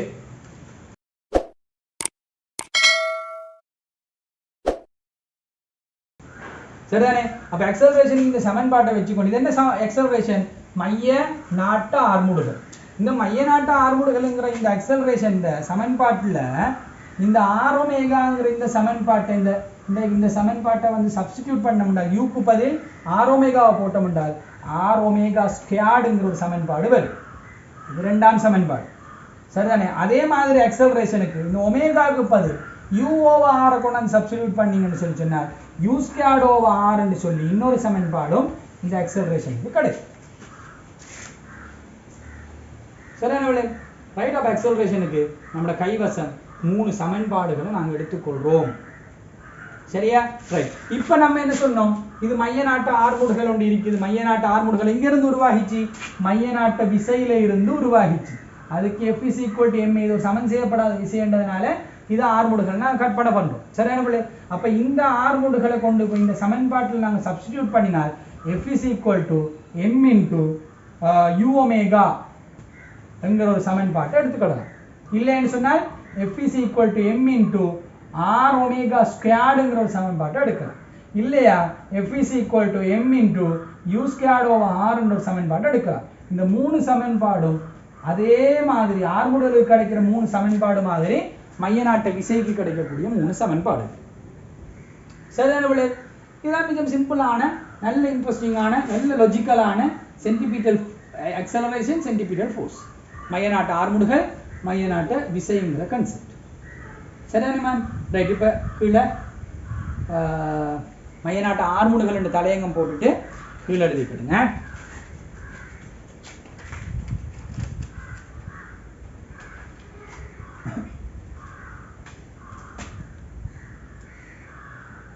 கீழே பிள்ளை இந்த படத்தை போடுங்க. படத்தை வச்சுக்கோங்க, நோட்ஸ் எழுதுவோம். படத்தை போடுங்க. போட்டுட்டு சாரி நீங்கள் மைய நாட்டு ஆர்முடுகள் என்னென்னு எழுதிட்டீங்க. கீழே படத்தை போடுங்களேன். கீழே படத்தை போட்டுட்டு இதை இப்படி காட்டுங்க. கீழே எழுதிக்கொள்ளுங்க. பொருளானது ஏனும் புள்ளியை கடக்கும் போது அதன் வேகம் UA. சரி, பிரக்கெட்டுக்குள்ள பருமன் U என்று போட்டுக்கணும். பிரக்கெட்டை மூடிட்டு ஆகவும் B எனும் புள்ளியை கடக்கும் போது வேகம் UB. பிரக்கெட்டுக்குள்ள பருமன் U. பிரக்கெட்டை மூடிட்டு ஆக இருந்தது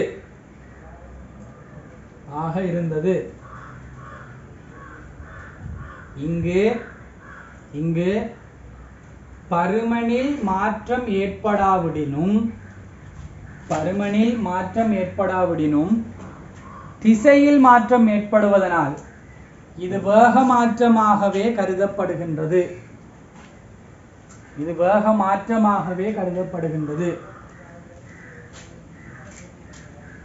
ஆகவே இதன் மூலமாக பெறப்படும் மைய நாட்ட ஆர்முடுகள் இப்படி எழுதுங்க. இவ்வேக மாற்றத்தினாலேயே மைய நாட்ட ஆர்முடுகள் உருவாகின்றது.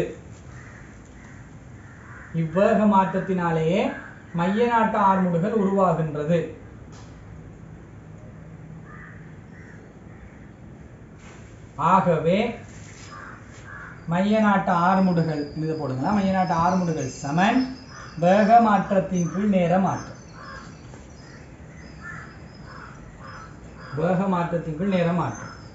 A is equal to A என்று போட்டு A is equal to AC என்று போடுங்களா. சென்டிபீட்டல் அக்சலரேஷன் என்று போடுங்க. AC is equal to delta U over T. சரி, ஃபைனல் வெலோசிட்டி UB காவி மைனஸ் UA காவி divided by time taken T. இதுகளை பொருள் எழுதுவோம். இதை மட்டும் எழுதிட்டு இதை அப்படியே போடணும். ரைட். அது சமன் UB காவி சக மைனஸ் UA காவி டிவைடட் பை டைம் டேக்கன். வந்துட்டு இந்த படத்தை போடணும். இதே தான் இங்கேயும் இருக்கு. சரிதானே? இந்த படத்தையும் போட்டுட்டு சரி, இந்த படத்தை நாங்கள் என்ன செய்ய போகிறோம்னு சொன்னால் இந்த இடத்துக்கு கொண்டு வரோம். கொண்டு வந்து இப்படி எழுதுறோம்.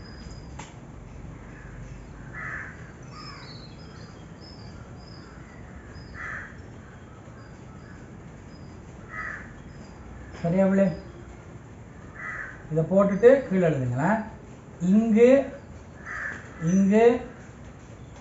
UB, மைனஸ் UA இன் விளைவுளான R இன் பெருமானம் ரெண்டு கமா போட்டுட்டு R is equal to UB plus minus UA ஆக இருக்கும்.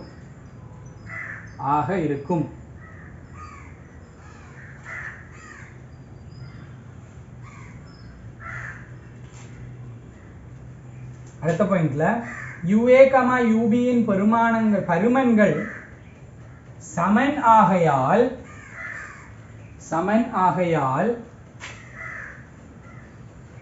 R க்கான பெருமானம் டெல்டா தீட்டா U அடிப்படையில் பின்வருமாறு கொடுக்கப்படலாம். இதை போடும், அதிலிருந்து இதை போடும், அதை அப்படியே இங்கே எழுதிக்கணும். ஆகவே AC is equal, இது அப்படியே எழுதணும் இல்ல, AC is equal to delta U over T. சரி, இது ரெண்டுக்கு இடையில ஒரு step எழுதிக்கலுங்க. delta U is equal to R. ஆகவே AC is equal to U into delta theta over T. சரி, இது ரெண்டு நடுவுல எழுதுங்க. இங்கு delta theta over T is equal to omega. ஆகவே AC is equal to U omega. முதலாம் சமன்பாடு. சரி, U is equal to R omega இனை பிரதியிட என்று சொல்லிட்டு AC ரெண்டாவது சமன்பாடு எழுதுங்க, AC into மூணாவது சமன்பாடு எழுதுங்க.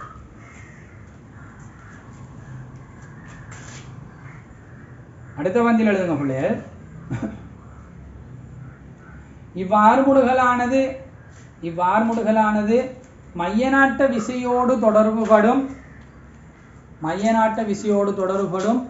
நியூட்டனின் இரண்டாவது விதிக்கான சமன்பாட்டை பயன்படுத்தும் போது பின்வருமாறு மையநாட்ட விசைக்கான சமன்பாடுகளும் பெறப்படுகின்றது.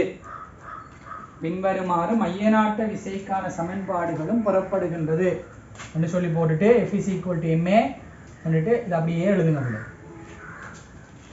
அப்ப இந்த செக்ஷன் சரி, மையநாட்ட விசை, மையநாட்ட ஆர்முடுகல் என்று சொல்லக்கூடிய இந்த ரெண்டு செக்ஷனும் சரி. இதோட இன்னொரு ஆர்முடுகளையும் நாங்கள் கற்பனை பண்ண போகிறோம். அடுத்ததா இதை எழுதி முடிங்க, வீடியோ போஸ்ட் பண்ணிட்டு எழுதுங்க பிள்ளைகள. சரி, அடுத்த ஆர்முடுகல்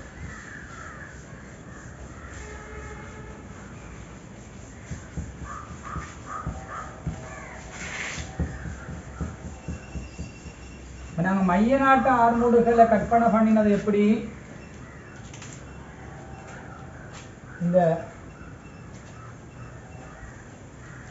சர்க்கிளை பார்த்துட்டு இந்த சென்டர்னு வச்சுக்கொள்வோமே. இது ஏன்ற புள்ளி, இது பிங்கிற புள்ளி, ஏங்கிற புள்ளி, பிங்கிற புள்ளி.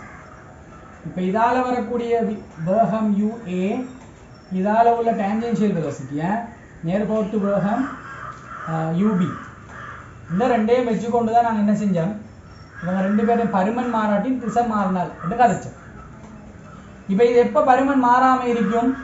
U is equal to R ஒமேகால ஒமேகா மாறாத வரையில், ஆரும் ஒமேகாவும் மாறாத வரையில் யூக்கு பருமன் மாறாது, மாறவே மாறாத ஒரு பாட்டில் அப்படியே இருக்கும். சரியான பிள்ளை, ரைட்? இந்த யூட பருமன் எப்போ மாறும் என்றால் ஒமேகா மாற போகல மாறும். இப்போ நான் சொல்கிறேன், இந்த இடத்துல இதில் வெலோசிட்டி ஒமேகாட பருமன் வந்து ஒமேகா 1 என்றும், இதால் போக்குள்ள ஒமேகா 2 உண்டு மாறி. அப்படின்னு என்ன அர்த்தம்? ஒமேகாவில் ஒரு மாற்றம் வருகுது. அப்போ கட்டாயம் அல்ஃபா அக்கௌண்ட்டுக்குள்ளே வரப்போகுது. அல்ஃபான்றது யாரு? ஞாபகப்படுத்துங்க பிள்ளைகள், அல்ஃபாங்கிறது யாரு? அவர் தான் கோண ஆர்முடுகல். சரிதானே? இந்த மாற்றத்துக்குள்ள வந்து ஏற்பட்ட இது வந்து டெல்டா டீட்டான்னு வச்சுக்கோ, அதுக்கு எடுத்த டைமை டீன்னு வச்சுக்கோ. இப்போ இந்த இடத்துல ஒமேகா 1ஆக இருக்கும் போது இதில் ஒரு வேகம் இருந்திருக்கு. சரிதானே? இந்த இடத்துல U1 ஒரு வேகம் இருந்திருக்கு, என்ன இதுக்கு ஒரு பருமன் இருந்திருக்கு. இந்த இடத்துல ஒமேகா 2ஆ மாறுறதுனால UBன்றது வந்து அதே U1ஆக இருக்காது. இப்போ இதில் பருமானம் வந்து நான் U2 சொல்றேன். சரியான? இதை U1 சொல்லியும் மற்றது U2 சொல்றேன். சரி, இப்போ இவங்க ரெண்டு பேரையும் வச்சுக்கொண்டு நாங்கள் ஒரு சின்ன ஒரு இதோட கற்பனை பண்ணி பார்ப்போம். எப்படியான ஒரு விஷயத்தை கற்பனை பண்ணுவோம் என்றால் ஆரம்ப வேகத்தை இடத்துல யோசிங்க. இடத்துல ஆரம்ப வேகம் என்ன? சரி, இல்லாட்டி இப்படி சொல்லுவோமே, ஆரம்ப வேகம் u. சரிதானே? ஆரம்ப வேகம் u. இதுல வேக இப்ப ஆரம்ப கோண வேகம் ஒமேகா. இப்ப கோண வேகம் வந்து ஒமேகா அல்ல. சரிதானே? இப்ப நான் வந்து கோண வேகத்தை சொல்றேன் வந்து இதுல ஏற்பட்ட கோண வேகத்தில் ஏற்பட்ட மாற்றத்தை டெல்டா ஒமேகான்னு சொல்றேன். இங்க இருந்து இங்க போகும்போது கோண வேகத்தில் ஏற்பட்ட மாற்றம் டெல்டா ஒமேகா. அப்ப புதிய கோண வேகம் ஒமேகா 2 என்னவா இருக்கும்? ஒமேகா பிளஸ் டெல்டா ஒமேகாவாக இருக்கும். அது ஒமேகா 1 பிளஸ் டெல்டா ஒமேகாவாக இருக்கும். சரிதானே? இப்ப இதர வேகத்தில் ஏற்பட்ட மாற்றத்தை நான் டெல்டா யூ என்று சொல்றேன். சரி, அப்ப u2 பெருமானம் என்னவா இருக்கும்? u1 வச்சுக்கோமே, u1 பிளஸ் டெல்டா யூவாக இருக்கும். சரிதானே? இப்ப இந்த ஆரம்ப வேகத்துக்கு நாங்கள் ஒரு சமன்பாடு எடுப்போம். u1 சமன் r ஒமேகா 1 என்று எடுப்போம். சரிதானே? u1 சமன் r ஒமேகா 1. இதுக்கு முன்னால ஒரு விஷயம் சொல்லிட்டு போறோம். இப்ப இந்த இடத்துல பிள்ளைகள் u1ங்கிறது பருமன், u2ங்கிறது பருமன்ல வித்தியாசப்படுது. அப்ப இந்த இடத்துல திசை மாறுறது மட்டும் இல்லை, பருமன்லையும் மாற்றம் வருது. திசை மாறுறதுனால மைய நாட்டு ஆர்முடுகள் வந்துடும். பருமனும் மாறுற நேரத்துல அந்த ஆர்முடுகள பங்களிப்பு இவ்விடத்துல டான்ஜென்ஷியல், அதாவது பரிதி வழியாகத்தான் அந்த ஆர்முடுகள பெருமானம், அதாவது வேகத்துல பெருமானம் மாறுறதுனால சரி பரிதி வழியாக ஒரு ஆர்முடுகளை இந்த பருமன் மாற்றத்தால் எங்களுக்கு காணக்கூடியதா இருக்கு. எப்படி திருப்பி சொல்ல பார்க்கணும். இந்த இடத்துல வந்து பருமன் இந்த இடத்துல பருமனும் இந்த இடத்துல பருமனும் மாறுறதுனால திசை மாறுறதுனால மைய நாட்டு ஆர்முடுகள் வருமானதை பேசிட்டோம். பருமன் மாறுற நேரம் வரக்கூடிய ஆர்முடுகள் வந்து மையத்தை நோக்கி இருக்காது. அது எப்பயும் பரிதி வழியாகத்தான் இருக்கு. அந்த பரிதி வழியாக இருக்கக்கூடிய அந்த ஆர்முடுகளுக்கு சொல்றது பரிதி வழியான ஆர்முடுகள், அது பரிதி ஆர்முடுகள் என்று சொல்றது. சரி, டான்ஜென்ஷியல் ஆக்சலரேஷன். சரி, பரிதி வழியான ஆர்முடுகள். இந்த பரிதி வழியான ஆர்முடுகள் என்று சொல்றதை விட சரி அதே மாதிரி நாங்கள் கணிக்க போறோம். சரி ரைட், திசையை கணிப்பிடாம திசையால ஏற்பட்ட மாற்றம் மையத்தை நோக்கி போயிடும். சரி, பருமன்ல ஏற்படுற மாற்றத்தால தான் வந்து இந்த ஆர்முடுகள் உருவாகுது, டான்ஜென்ஷியல் ஆக்சலரேஷன்.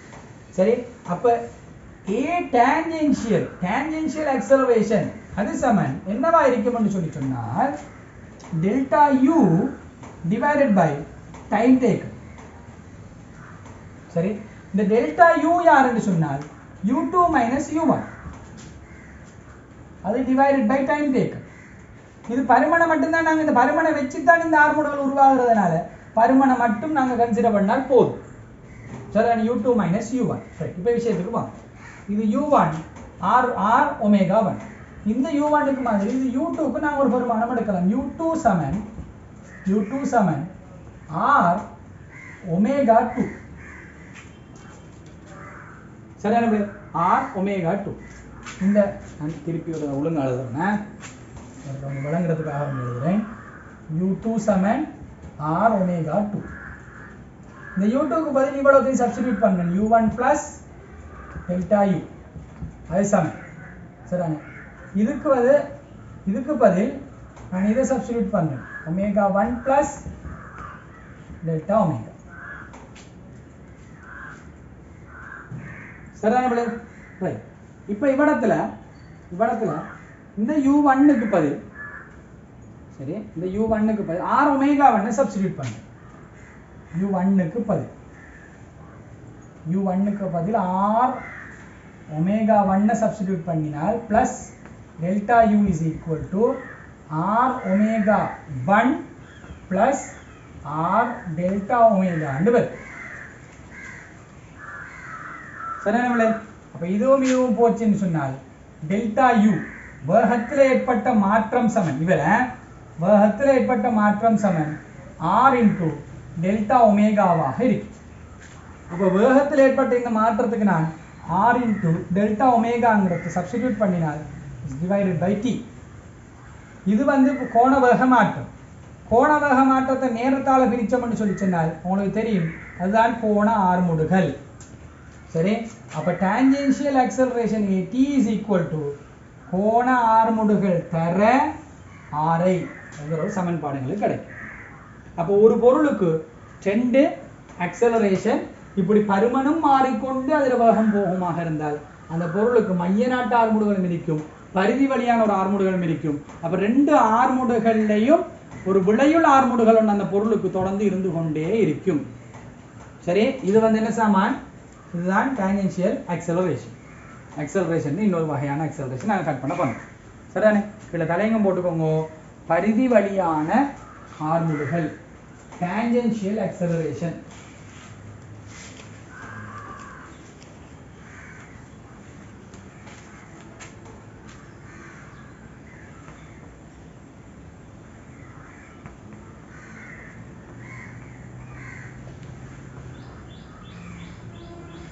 ஆக்சலரேஷன் பரிதி வழியான ஆர்முடுகள். எழுதிக்கொள்ளுங்க. இந்த படத்தை போடுங்க. இந்த படத்தை போட்டுட்டு இதில் எழுதிக்கொள்ளுங்க. ஏனும் புள்ளியை கடக்கும் போது அதில் உள்ள வேகத்தின் வேகம் UA எனது பருமனும் B எனும் புள்ளியை கடக்கும் போது அதன் வேகம் UB எனது பருமனும்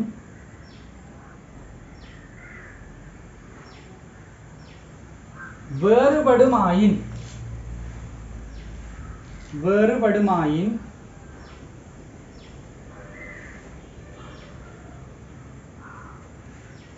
திசையாலும் பருமனாலும் இப்பொருளில் வேகம் மாறியுள்ளதை அவதானிக்கலாம். திசையாலும் பருமனாலும் இப்பொருளில் வேகம் மாறியுள்ளதை அவதானிக்கலாம். அடுத்த பாயிண்ட்ல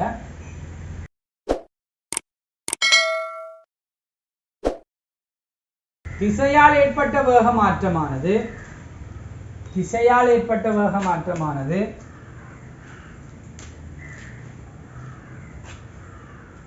மைய நாட்ட ஆர்முடுகளை பிரதிபலிக்கும் அதே வேளை பிரதிபலிக்கும். அடுத்த பாயிண்ட்ல பருமனால் ஏற்படும் மாற்றம்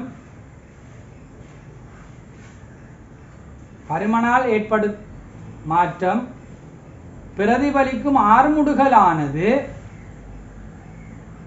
பரிதி வழியான ஆர்முடுகள் அல்லது டான்ஜென்ஷியல் ஆக்சலரேஷன் என அழைக்கப்படுகின்றது.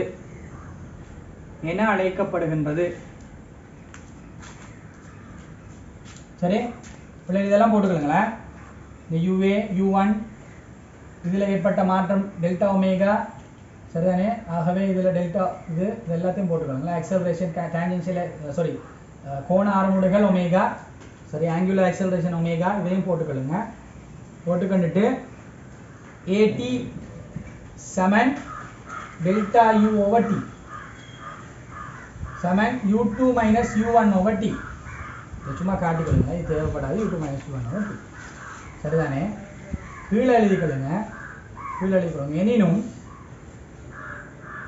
எனினும் U2 is equal to R omega 2.